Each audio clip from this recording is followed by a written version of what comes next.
तो ये रिएक्टेंट, ये प्रोडक्ट हो गया बच्चों। रिएक्टेंट में क्या होता है, old bond are broken and new bonds are form in case of product. जैसे देखो एच एच का बीच में बॉन्ड जो है और ओ के बीच, ये बॉन्ड पहले टूटा, ये भी टूटा और बाद में ये दोनों बना, है ना। तो ये हो गया H2O2 कंबाइन करके क्या बना रहा है, H2O।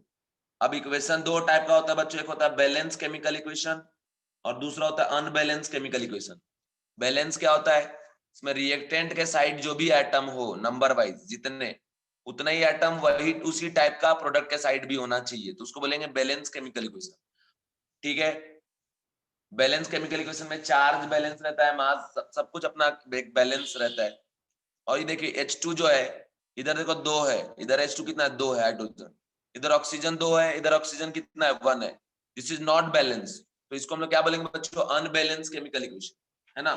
और मान लो अगर इसको हम ऐसे कर दें, H2 plus O2 gives 2H2O, 2 से मल्टीप्लाई कर दिया तो देखिए ये 4 हाइड्रोजन, देखो एक में कितना हाइड्रोजन है बच्चों, दो, तो 2 टाइम्स कितना हो जाएगा, 4 hydrogen atom, 2 oxygen atom, and ये देखिए 2 2 जा 4, क्या है हाइड्रोजन एटम, एंड 2 क्या है बच्चों, ऑक्सीजन एटम। ओके, तो ये देखो अभी इक्वल है सभी, तो क्या हो गया बच्चों आपको बैलेंस केमिकल इक्वेशन।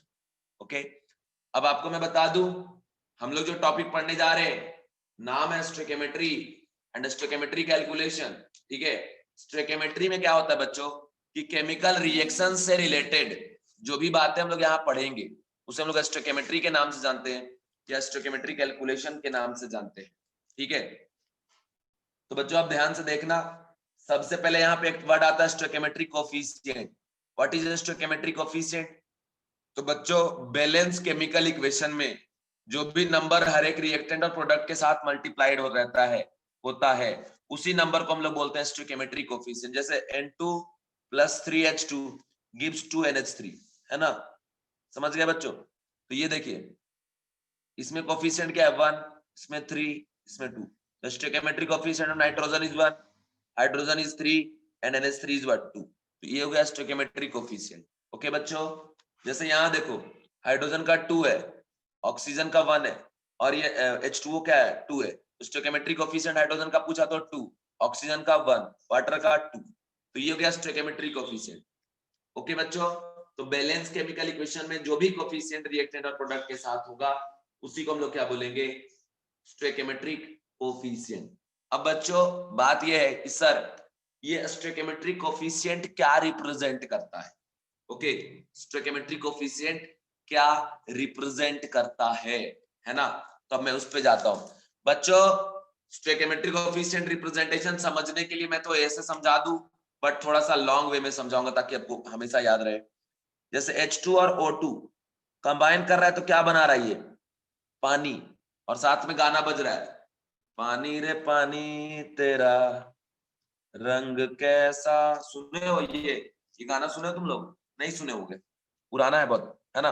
अब देखो अगर मैं बात करूं हाइड्रोजन का, एकदम एकदम मॉलिक्यूलर लेवल पे बच्चों, नॉट इन टर्म्स ऑफ मोल।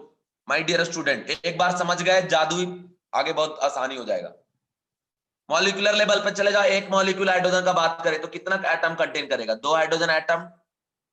और अगर 2 मॉलिक्यूल, क्योंकि ये तो H2 तो मॉलिक्यूल है यार, एक मॉलिक्यूल का मैं बात कर रहा हूं एकदम मिनिमम, 2 हाइड्रोजन, और 2 मॉलिक्यूल कितना करेगा, तो इंटू 2 मतलब क्या आपका 4 हाइड्रोजन एटम। ओके, अभी इस ऑक्सीजन के बारे में जरा बात करते हैं। तो देखिए ये ऑक्सीजन के पास ऐसा डबल बॉन्ड, ये टूटेगा तो 2 ऑक्सीजन एटम जनरेट होगा। अब बच्चों ये जो पानी बन रहा है क्या है, H, इस टाइप से। आप देखिए ये जो वाटर का मॉलिक्यूल है which contain 2 hydrogen atom and 1 क्या आपका ऑक्सीजन एटम। तो एक वाटर के मॉलिक्यूल में 2 हाइड्रोजन एटम है और एक क्या है आपका ऑक्सीजन। अरे यार ये मैसेज कौन करते रहता है पढ़ाते वक्त, दिमाग खराब।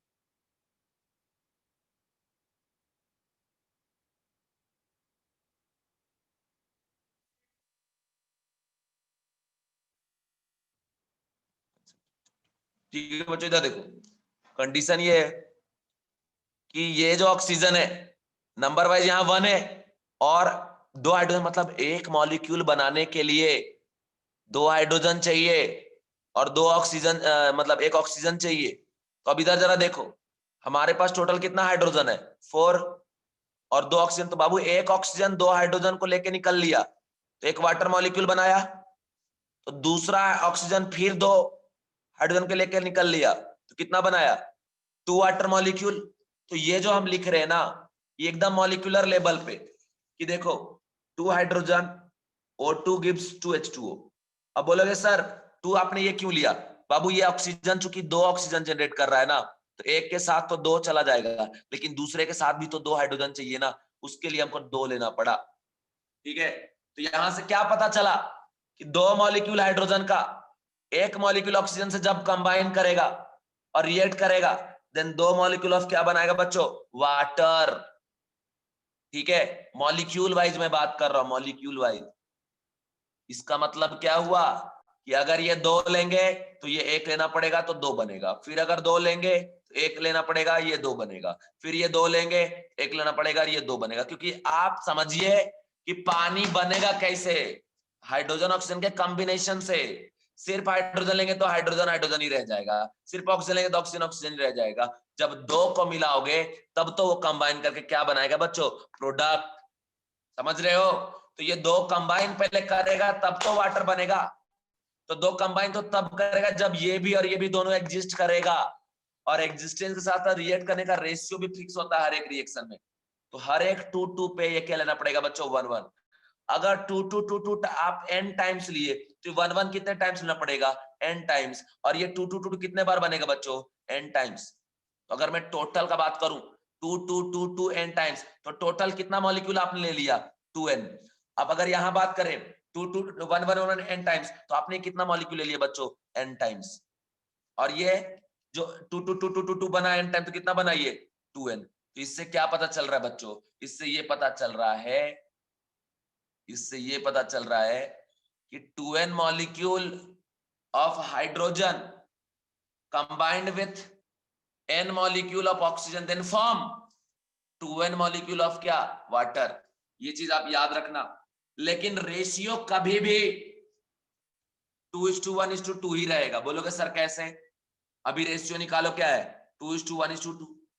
अगर 2 बार तो 2-2 4, 2 और ये 4 तो 4:2:4 लेंगे तो क्या आएगा 2:1:2 ही तो आएगा। ये n का वैल्यू बच्चों कुछ भी हो सकता है, n का वैल्यू 2 ले 3 ले 4 ले 5 ले, लेकिन एक बात याद रखना एक केमिकल रिएक्शन में इक्वेशन में एक ही n का वैल्यू होता है सब में। जैसे यहां अगर n का वैल्यू 2 तो यहां भी 2 यहां भी 2, वेयर n क्या रिप्रेजेंट कर रहा है, n रिप्रेजेंट कर रहा है नंबर ऑफ टाइम्स। ठीक है, नंबर ऑफ टाइम, कितने टाइम आपने रिएक्शन करवाया। समझ रहे हो, समझ रहे हो बात मेरा कि नहीं समझ रहे हो तुम लोग, पहले बोलो समझ रहे हो बात, ये बात समझ में आया बच्चों, ये बात समझ में आया। सारे बच्चे एक बार रिप्लाई कर दे प्लीज यार, प्लीज रिप्लाई कर दो यार। मेरे पढ़ाने का बच्चा नहीं समझेगा तो ये मेरी नाकामी हो जाती है यार, इसलिए मैं मतलब फेल्यूर समझता हूँ खुद को। मैं किसी बच्चे को समझाया और अगर उसको नहीं समझा तो मैं किस काम का टीचर यार, फिर तो गांव जाके खेती करेंगे पापा के साथ। मैं तो सोच रखा हूं जिस दिन कंप्लेन आएगा ना कि नहीं सर नहीं समझा पाते हैं, उस दिन किसी का करियर नहीं खराब करेंगे, सीधा गांव। चलो इधर आ जाओ, इसलिए रिप्लाई करते जाओ यार, इसलिए मैं बार बार पूछता हूँ तुम्हें समझ में आया कि नहीं आया, क्योंकि मैंने मेरे टाइम पे केमिस्ट्री हमें नहीं पढ़ाया गया था, जिस तो जब हमको बहुत परेशानी होता था तो हमको बहुत मतलब गुस्सा आता था, लगता था केमिस्ट्री सब्जेक्ट खराब है ये वो, ऐसा कुछ नहीं है यार, बहुत प्यारा सब्जेक्ट है बट आप अच्छे से अगर डील करो तो। अब फिर से देखो इधर, मैं एक बात बता दे रहा हूँ, ये मिनिमम लेवल पे बात कर रहा हूं मैं, और ये रेशियो हर बार यही रहेगा।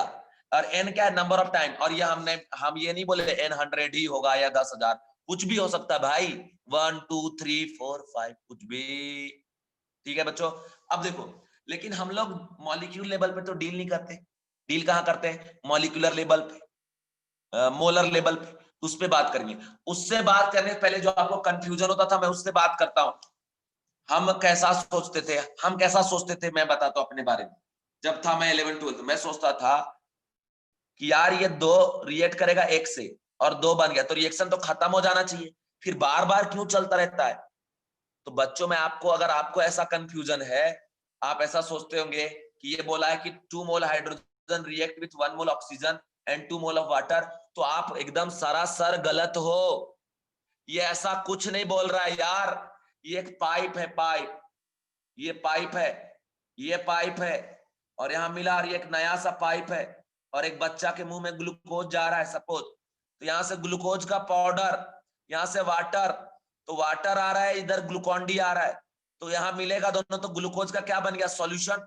अभी ग्लूकोज का सॉल्यूशन एक बच्चा पी रहा है बढ़िया से मुंह में पाइप लेके। अब एक बात बताइए, यहाँ इसके मुंह में ग्लूकोज का सॉल्यूशन कब तक आएगा, जब तक आप यहां से ग्लूकोज देंगे और यहाँ वाटर देंगे। अगर वाटर देना आप बंद कर दिए, डायरेक्ट ग्लूकोज जाएगा, अगर ग्लूकोज देना बंद कर दिए तो डायरेक्ट वाटर मिलेगा। तो बच्चों, रियल प्रोडक्ट कब मिलेगा, जब ग्लूकोज और वाटर दोनों रहेगा। नहीं तो वाटर डालोगे डायरेक्ट वाटर, ग्लूकोज डालोगे डायरेक्ट ग्लूकोज। तो मेरा बात यह है कि किसी भी टाइम पे ये पाइप तो खत्म नहीं होगा, ये पाइप तो लाने ले जाने का मीडियम है, ठीक है।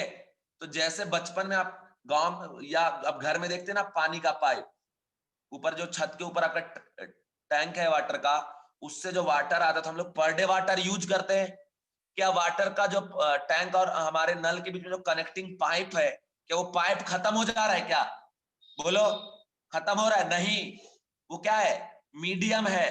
तो ये रिएक्शन क्या है, इक्वेशन क्या है, एक मीडियम रिप्रेजेंटेशन है, बता रहा है कि यार 2 हाइड्रोजन का मॉलिक्यूल एक ऑक्सीजन के साथ कंबाइन करेगा और 2 वाटर का मॉलिक्यूल बनाएगा, बार बार बार बार इसी तरीके से रिएक्शन चलेगा। तो इसको आप डील करना एज ए पाइप, पाइप की तरह डील करो। पाइप कभी खत्म नहीं होगा, ये एकदम खत्म नहीं होगा, ये रिएक्शन ऐसे ही चलता रहेगा अनंत काल तक, जब तक आप ये ऐड करते रहोगे, ठीक है। हमें खत्म हो गया कि चल रहा है, वो देखने के लिए अमाउंट देखना पड़ेगा कि आपने कितना अमाउंट लिया है। हम ये नहीं प्रोनाउंस कर सकते कि नहीं 2 मोल हाइड्रोजन ही रिएक्ट करेगा 1 मोल से और 2 मोल, ऐसे नहीं, ये गलत है, ये गलत है।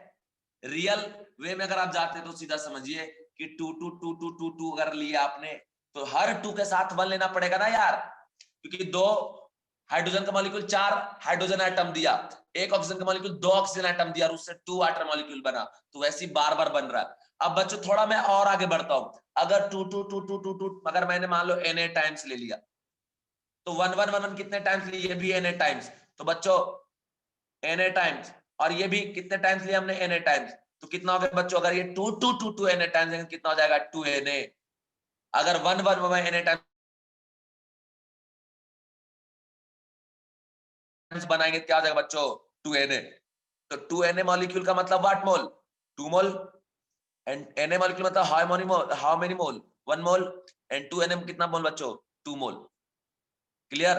तो अब यहां से क्या आ गया, हम लोग मोल पे एंटर कर गए ना, और मोल को मॉलिक्यूल में कन्वर्ट कर सकते हैं ना मेरे भाई, माय डियर स्टूडेंट। कैसे, mole is equal to what, Na, तो 2 Na और ये क्या आपका 2 Na, वही चीज है। तो अब यहां से क्या पता चला कि 2 मोल 1 मोल और ये क्या आपका 2 मोल, तो अभी भी रेशियो देखो वही है 2:1:2 का, समझ गए। तो अब हम इसको मोलर लेवल पे अगर जाके डील करें, तो देखें जरा कि 2H2 प्लस O2 गिव्स क्या आपका 2H2O। तो अगर ये 2 मोल मान लो 2 मोल, तो ये 1 मोल, ये कितना बनेगा 2 मोल। तो अगर 2 2 2 2 आपने n टाइम्स लिया, तो 1 1 1 कितने टाइम्स, n टाइम्स, और ये भी कितने बार n टाइम्स, तो टोटल कितना बनेगा बच्चों बताओ, ये बनेगा आपका रिएक्ट करेगा 2n कितने से, n से, ये क्या हो गया आपका, ये क्या हो गया आप बताओ, बताओ ये कितना बनेगा 2n, where n is what, number of times, जो कि एक रिएक्शन में सेम रहेगा सभी के लिए। बट आपने ये क्या लिया 2 मोल, कितने बार n टाइम्स, तो 2 2 2 2 2 2 n टाइम्स, कितना बना 2n, तो ये 2n क्या है, mole of H2 reacted in this reaction, ठीक है।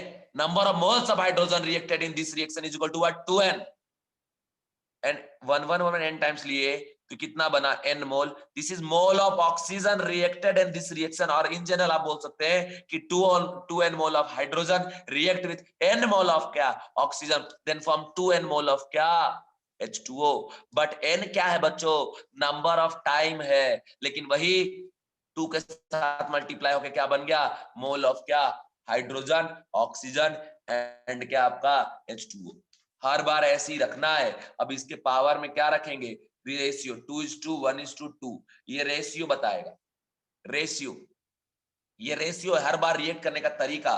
तो सीधा सीधा अगर लिखना तो क्या करिएगा बच्चों कि अगर H2 है और O2 है और H2O बन रहा है तो पहले प्यार से इसके ऊपर में रेशियो लिख दो 2:1:2। यही मेथड फॉलो करना, क्योंकि मैं ऐसे ही सॉल्व कराया बच्चों को। तो अब देखो अगर ये 2:2:2n तो कितना हो जाएगा, ये 2n mole of hydrogen react with n mole of oxygen then form 2n mole of क्या वाटर। तो ये क्या 2n क्या है, मोल ऑफ हाइड्रोजन। ये चीज भी ध्यान से रखो। बच्चों सोचते कि नहीं 2n2h = 2n, ऐसा नहीं भाई। ये क्या है यार, ये अमाउंट ना है, किसका है, ये हाइड्रोजन का ना है। तो mole of hydrogen equal to क्या लिखेंगे 2n, mole of oxygen equal to क्या लिखेंगे n। ये सारा चीज ओपन रखना पड़ेगा दिमाग में। अब मैं आगे बढ़ू बच्चों, क्लियर है आप लोगों को, क्लियर है आप लोगों को बच्चों?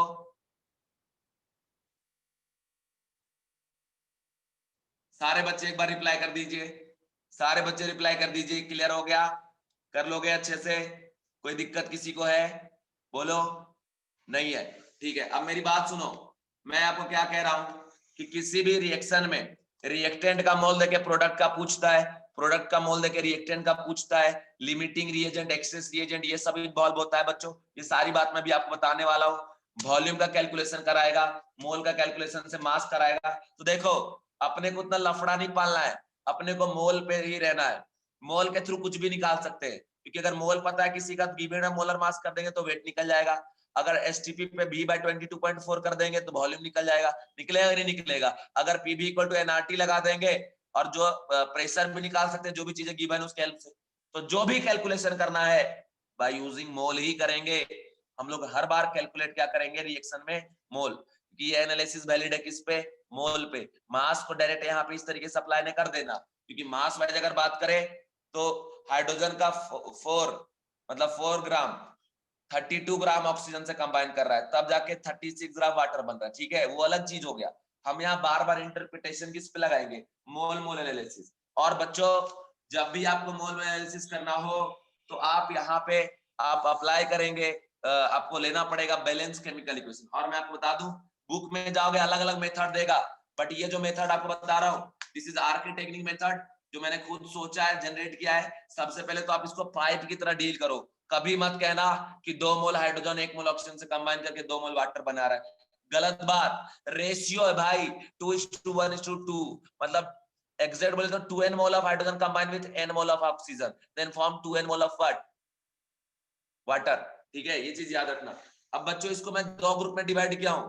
पहला है single reactant system, single reactant system मतलब एक ही रिएक्टेंट जिसमें प्रेजेंट हो, सिर्फ एक, और उससे प्रोडक्ट बने मोर देन 1 या जो भी। ठीक है, तो इस केस में बच्चों ये तब तक रिएक्ट करेगा जब तक ये 0 ना हो जाए, क्योंकि ये किसी और पे तो डिपेंड कर नहीं रहा है, ये खुद ही है मास्टर, अपने टूटेगा प्रोडक्ट बनाएगा। तो ये तब तक टूटेगा जब तक ये रिएक्शन में अवेलेबल रहेगा। जैसे अगर मैं बात करूं KClO3 का, ठीक है, KClO3 का, और बच्चों यहां से बनता है KCl और O2, 2 टाइम्स कर दो, ये 2 टाइम्स और ये 3 टाइम्स। सबसे पहले ये कोफिशिएंट है, ऊपर लिख दीजिए, क्या बता रहा है, रेशियो 2:2:2 क्या आपका 3। ठीक है, अगर आपको एग्जैक्ट बोला कितना रिएक्ट कर रहा है तो 2n mole of KCl3 dissociated then form 2n mole of KCl and क्या 3n मोल ऑफ क्या आपका व्हाट O2। ये 2n क्या है बच्चों, मोल ऑफ KClO3 रिएक्टेड, ऐसे लिखना है। 2n क्या है, मोल ऑफ KCl फॉर्म, ये 3n क्या है, मोल ऑफ O2 फॉर्म। एक चीज और आप समझ लें कि ये जो कोफिशिएंट है ना, ये रेडियस ऑफ पाइप है, और अगर पाइप का रेडियस सेम रहेगा, जैसे ये R रेडियस का है पाइप और दूसरा पाइप भी RE रेडियस का जब है, मतलब पढ़ाते वक्त क्यों डिस्टर्ब करते हो यार। यहां देखिए ये रेडियस R और ये रेडियस R है यहाँ पे। ठीक है, तो यहाँ पे कंडीशन क्या है, जितना वाटर यहाँ से फ्लो करेगा उतना ही यहाँ भी फ्लो करेगा। प्रैक्टिकली सोच के देखिए, तो आप इसको ऐसे भी सोच सकते, this is radius of pipe, तो ये 2R, ये 2R और ये 3R, तो जितना यहाँ फ्लो करेगा उतना ही यहाँ भी आउटपुट में निकलेगा। ठीक है, लेकिन यहाँ उससे अलग निकलेगा। समझ रहे बच्चों? क्लियर है? अब आप लोग कुछ भी कैलकुलेट कर लोगे बच्चों, कर लोगे आप लोग? यस, चलो ठीक है। अब अगर मान लो बोला कि KClO3 का जो मोल है वो 10 मोल है, बताओ कितना प्रोडक्ट बनेगा, क्या बनेगा, क्या करेगी? This is mole of this. तो अब क्या करेगी, देखो प्रोनाउंस करो कि मोल ऑफ KClO3 को हमने 2n लिखा है, तो यार 2n हमने उसको फैक्टराइज किया है, तो 2n इक्वल टू क्या आपका 10, और ये n का वैल्यू इंटीजर हो ऐसा कोई फिक्स नहीं, कुछ भी हो सकता है, इंटीजर, फ्रैक्शनल, कुछ भी। n इज इक्वल टू यहाँ से आ गया 5, तो यहाँ पे n का वैल्यू 5 मिल गया आपको, तो 2 इंटू 5 करेंगे कितना हो जाएगा, 10 मोल बन गया KCl, और 3 इंटू क्या कर देंगे 5, तो 15 मोल बन गया क्या आपका O2। समझ रहे हो? अगर बोल दिया कि n ऑफ KCl बन रहा है 5 मोल, बताइए कितना मोल रिएक्टेंट रिएक्ट किया होगा। तो अब यहां से क्या करेंगे कि 2n इज इक्वल टू 5, तो n इज इक्वल टू क्या आपका 5/2, इस बार n का क्या वैल्यू यूज करेंगे 5/2। Okay my dear student, okay, give me answer please, give me answer please. Clear है? क्लियर है? चलो ठीक है। अब देखो मैं आपको ऐसा दे रहा हूं कि मान लो 2a है, ये 3b प्लस 4c में टूट रहा है, ठीक है, इधर a है, ये टूट रहा है b और c में। अगर मान लो 3a है, ये टूट रहा है d, e और f में। अगर मान लो 4f है, 4f है, ये 2g प्लस 8h में टूट। मान लो यहाँ पे अगर दिया कि मोल ऑफ a 4 मोल, बताओ प्रोडक्ट कितना बनेगा। तो पहले याद रख लो 2 3 और क्या आपका 4, ये 2 मोल क्या हो गया A रिएक्टेड, 3n मोल क्या हो गया B फॉर्म, 4n मोल क्या हो गया C फॉर्म। तो 2n is equal to 4, n is equal to 2। Okay, तो n का वैल्यू हम निकाल लिया 2, और ये सब में यूज होगा, तो 3 इंटू 2 क्या हो गया बच्चों 6, और ये 3n है क्या mole of B form, and ये 4n क्या है मोल ऑफ C फॉर्म, तो 4 इंटू 2 क्या कर देंगे 8। बच्चों ऐसे कैलकुलेट कर लोगे, और बताने की जरूरत है क्या यहाँ पे, और बताऊं या आप कर लोगे? आगे बढ़ू मैं बच्चों, मैं आगे बढ़ू, एक और बताओ। अच्छा एक और बताता हूं, एक और देखो मान लो यहाँ पे पहले लिखा था 1:1:2 क्या आपका 1 n n n, जो कोफिशिएंट उसमें n मल्टीप्लाई कर दो, ठीक है। मान लो मोल ऑफ ए दिया 10 मोल, तो ये तो अकेला ही खुद ही बॉस है, अकेले ही टूटेगा, तो ये क्या mole of A is equal to n आ गया। n ऑफ ए कितना दे रखा है यहाँ पे 10, इसलिए 10 इज इक्वल टू क्या आ गया n, n का वैल्यू 10, तो यहाँ भी 10 और यहाँ भी क्या आपका 10, तो ये 10 मोल ऑफ सी बन रहा है, और ये 10 मोल ऑफ क्या बन रहा है बी। ये भी देख लो बच्चों, मान लो बोल रहा है कि ओ बन रहा है आपका 5 मोल, कैलकुलेट रिएक्टेंट का मोल, ठीक है, ये 3:1:1:1, तो 3n, तो ये कितना बनेगा n, और ये n और ये n है क्या बच्चों मोल ऑफ o, ये मोल ऑफ e, और मोल ऑफ क्या आपका f, ठीक है। यहाँ पे जो मोल दिया होगा कितना 5, तो आप इक्वल टू क्या कर देंगे 5, n का वैल्यू मिल गया क्या आपको 5, तो ये भी 5 हो गया, ये भी 5 हो गया, और ये क्या हो गया 5 इंटू 3 कितना 15, ये 15 मोल ए का रिएक्ट कर रहा है। समझ रहे हो? यहाँ पे देखो मान लो दे दिया आपको 16 मोल एफ का, बोल रहा है प्रोडक्ट बताओ कितना बनेगा, ये 4:2:8 है रेशियो, तो 4n पे कितना बनेगा ये 2n, और ये कितना बनेगा 8n, तो 4n is equal to what बच्चों 16, बिकॉज अब इसको क्या हम प्रोनाउंस करेंगे 4n is equal to what mole of f reacted, और जो f का मोल है कितना 16 है, पूरा रिएक्ट करेगा, तो 4n is equal to 16, n is equal to क्या आपका 4, यहाँ 4 2 जा क्या हो गया 8, यहाँ 8 4 जा क्या हो गया 32। ऐसे कैलकुलेट कर लेना। अब एक रियल एग्जांपल दिखाता हूं, जैसे दिया है calculate value of O2 gas in litre produce at STP on heating 25 gram of CaCO3। तो CaCO3 को हीट जब करेंगे ना तो बनता है calcium oxide plus CO2 gas, ये तो पता ही होगा आपको। तो देखो 1:1:1 का रेशियो है, ये n, तो ये n, ये n क्या है मोल ऑफ CaCO3, ठीक है। कोफिशिएंट में n मल्टीप्लाई करने के बाद जो वैल्यू आएगा वो मोल हो जाएगा रिएक्टेंट का रिएक्टेड, और कोफिशिएंट में n मल्टीप्लाई करने के बाद जो वैल्यू आ जाएगा वो मोल हो जाएगा प्रोडक्ट फॉर्म। अब इसका 25 ग्राम दिया, पहले मोल निकालो आप, 25 बाय मोलर मास 100 मतलब कितना 0.25, दैट इज 1/4, ठीक है। यहां से क्या रख देंगे आप 1/4 रख देंगे, तो भैया n का वैल्यू इस बार क्या मिला 1/4 मिला। बच्चों सॉरी यार, वो एक्चुअली एक कॉल आ गया था, मैं इसलिए मेरे को थोड़ा सा वो मेरे को पढ़ाते वक्त कोई कॉल करता है ना मेरे को बहुत गुस्सा आता है यार, थोड़ा सा डिस्टर्ब हो जाता है ना, मतलब रिदम वो टूट जाता है यार थोड़ा सा, सॉरी यार, वो कोई और कॉल कर रहा था, आपके बैच का कॉल नहीं था यार, कोई और कॉल कर रहा था। मैंने जबकि सबको बता रखा है यार कि मेरे को क्लास के टाइम पे कोई कॉल नहीं करना, और वही कॉल कर रहा है जिसको पता है, इसलिए गुस्सा आया, सॉरी यार। और वो भी आप लोग को मैं नहीं बोल रहा था, कोई और है। इधर देखो, n इज इक्वल टू क्या आपका 1/4, ठीक है। अभी n का वैल्यू क्या मिल गया हमको 1/4, तो ये कितना हो गया बच्चों 1/4, और ये कितना हो गया आपका, ये भी 1/4, ठीक है। तो मोल ऑफ CO2 हमको कितना मिल गया 1/4। अब वॉल्यूम निकालने बोल रहा है STP पे, तो V बाय क्या कर देंगे 22.4 1/4, काट दो कितना आ जाएगा 5.6 लीटर। तो वॉल्यूम कितना होगा बच्चों 5.6 लीटर। क्या आपके दिल दिमाग में आ गया, फिट हो गया? एक बार आप अगर हरी झंडी देंगे तो मैं आगे बढ़ूंगा, जल्दी से बताइए बच्चों। और कराऊं एक आध क्वेश्चन, ये आप समझ में आ गया आपको? एक आध क्वेश्चन और कराऊं या समझ में आ गया? समझ में आ गया बच्चों? ठीक है, अब आगे बढ़ू मैं फिर, अब आगे बढ़ता हूं बच्चों। एक और कराऊं, एक क्वेश्चन छोटा सा कराऊं, आप करो, ठीक है। क्वेश्चन देखो क्या है कि calculate weight of hydrogen gas produced when 85 gram of ammonia is heated, that is, देखो ये NH3 है, ये बन रहा है N2 और क्या आपका 3H2, ठीक है। 2NH3 गिव्स N2 और 3H2, इसको हीट कर रहे हैं। अब बच्चों बोल रहा है अमोनिया का जो वेट है ना वो कितना है 85, जरा से उसको खटाखट सॉल्व करिए तो वेट बताओ हाइड्रोजन कितना बनेगा, जल्दी से, 1 मिनट का टाइम है।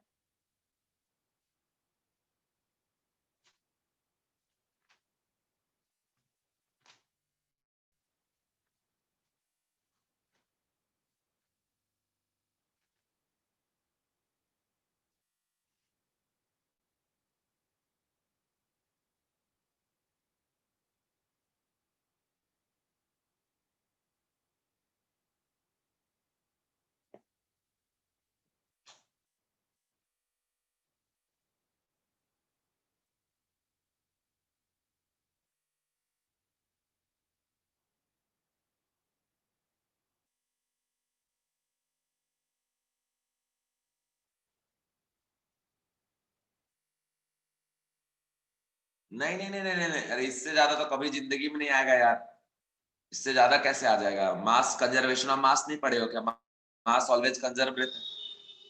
हाइड्रोजन का मास निकालना है बच्चों, वेट ऑफ हाइड्रोजन।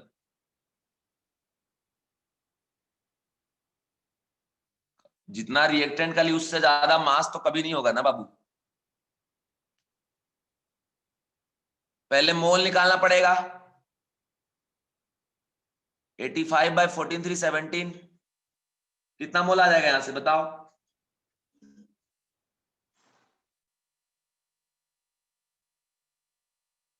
5 आ गया। अब प्यार से लिखिए 2 1 और 3, प्यार से 2n पे ये n और ये कितना 3n, ठीक है। 2n पे n और ये कितना 3n। अब देखो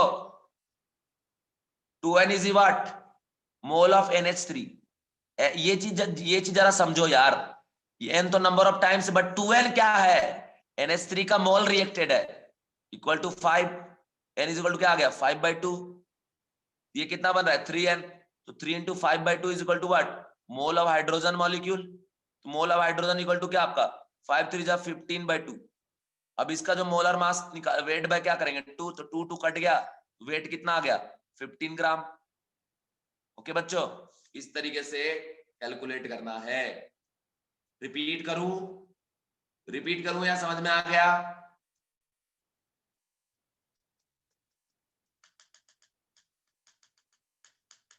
रिपीट, एक बच्चे ने बोला रिपीट। देखो भाई, सबसे पहले यार रेशियो लिख दिए 2:1:3 लिख दिए, ठीक है। अब लिख दिए 2n रिएक्ट कर रहा है, तो ये n और ये क्या आपका 3n। हमारे तरीके से चलोगे तो हमने बताया है ना, कोफिशिएंट में n मल्टीप्लाई कर दो, तो ये 2n तो n और ये 3n। अब ये 2n क्या mole of NH3 reacted, NH3 का मोल कितना आया 5, तो 2n is equal to 5, n is equal to कितना आ गया 5/2। और वही n यहाँ भी वही n यहाँ पे, तो n का वैल्यू हमको मिल गया 5/2, तो पुट कर दिए 3 इंटू 5/2 कितना हो गया 15/2। ये मोल किसका निकल गया, हाइड्रोजन का।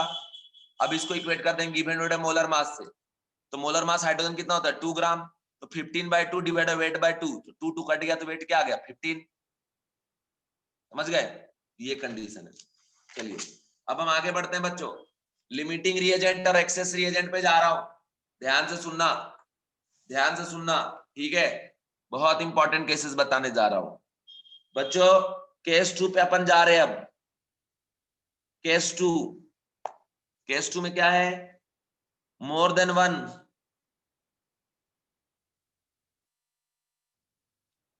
Reactant is given,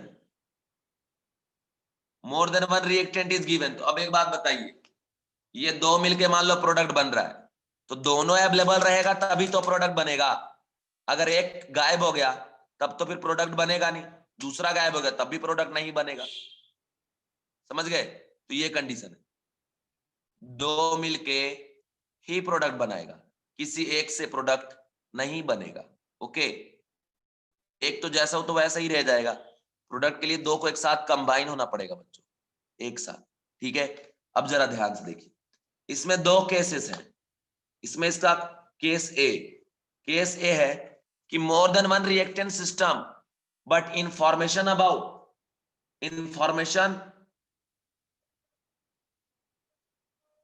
about single reactant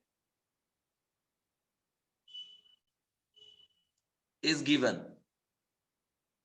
single reactant का इंफॉर्मेशन अगर आपको गिवन है, ठीक है, तो उसमें क्या करते हूं पहले मैं बताता हूं। देखो सिंगल रिएक्टेंट का अगर इंफॉर्मेशन गिवन है, उसके साथ जो भी इन्वॉल्व है ना, उसके साथ जो भी इन्वॉल्व है, उसके लिए आपको ये मान के चलना है कि रिएक्शन में जितना अवेलेबल है, जरूरत है उतना ही अवेलेबल है वो। ठीक है, जैसे देखो 2a + 3b is 4c + 2d। ठीक है, बोल रहा है mole of A is equal to 4, find mole of C and D and also calculate mole of B reacted. तो बच्चों यहाँ पे बी का मोल नहीं दिया हुआ है ना, दिया है क्या, नहीं दिया है। तो मेरी बात सुने, जब किसी रिएक्शन में किसी रिएक्टेंट का मोल नहीं दिया हो, तो आप ये समझ के चलना कि ए को पूरा कंज्यूम होने में जितना चाहिए उतना ही बी अवेलेबल है, ना तो उससे ज्यादा और ना ही उससे कम। मतलब 4 मोल अगर ए है, तो 4 मोल ए को रिएक्ट करने के लिए जितना बी चाहिए उतना बी अवेलेबल है, बस। अब यहाँ पे कैसे लिखेंगे बच्चों, तो ये 2:2 क्या आपका 3:4 क्या आपका 2। ये तो रेशियो है, किस रेशियो से रिएक्ट कर रहा है, किस रेशियो से प्रोडक्ट बना रहा है, वो रेशियो है बच्चों। अगर एग्जैक्ट में लिखूं तो क्या आ जाएगा, 2n mole of A react with 3n mole of B and form 4n mole of C and 2n mole of D. तो 2n इज इक्वल टू क्या, mole of A, 3n is equal to क्या, mole of B, 4n is equal to क्या, mole of C, 2n is equal to क्या, mole of D. ऐसे लिखेंगे, mole of A reacted is equal to 2n, mole of B reacted is equal to 3n। अब ये याद रखना कि जितना जरूरत है भी उतना ही अवेलेबल है, ना ज्यादा ना कम। तो इस केस में लिमिटिंग रिएजेंट और एक्सेस रिएजेंट फाइंड करने की कोई जरूरत नहीं है। ओके, अब देखिए जरा, यहां लिखेंगे कि 2n is equal to mole of A कितना दिया 4, n इज इक्वल टू क्या आ गया बच्चों 2 आ गया, कहीं से भी n का वैल्यू 2 आ गया। अब देखो 2 यहां पुट कर देंगे तो 3 2 जा क्या हो गया 6, ये क्या हो गया मोल ऑफ बी। मतलब बी का मोल कितना जरूरत पड़ रहा है 6, और 6 अवेलेबल है, बस। मोल ऑफ सी कितना बन रहा है बच्चों, तो 4n, 4 इंटू क्या 2 8। मोल ऑफ डी कितना बन रहा है 2n, तो 2 2 जा क्या हो गया 4। चलिए बताइए, क्या आपको समझ में आया बच्चों, क्या आपको समझ में आया, give me answer please, give me answer please.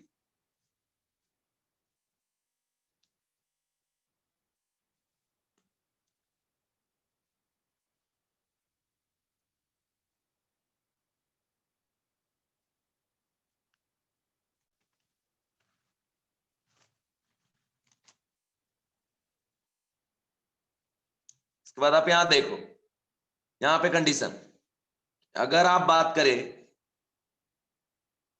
3a + 8b + 2c, gives 9F, ऐसा। ये रेशियो क्या है? 3:8:2:2:9 का, ठीक है। ये 3N, ये 8N, ये 2N, ये 9N, ठीक है, ऐसा लिख दिए। अब यहां सिर्फ ऐसा दिया है कि mole of B is equal to 4, बाकी किसी का नहीं दिया है। तो आपको ऐसा समझना है ए और सी का जितना जरूरत है उतना ही रिएक्शन में वो अवेलेबल है, बस। 8N इज इक्वल टू क्या कर देंगे बच्चों? 4। N इज इक्वल टू क्या आ गया? 1/2। यहाँ पे 3 × 1/2, मतलब 3/2 मोल ए रिएक्ट कर रहा है, और ये 2 × 1/2 मतलब 1 मोल सी रिएक्ट कर रहा है। तो 9 × 1/2 मतलब कितना? 9/2 मोल सी एफ बन रहा है, ठीक है। क्लियर बच्चों?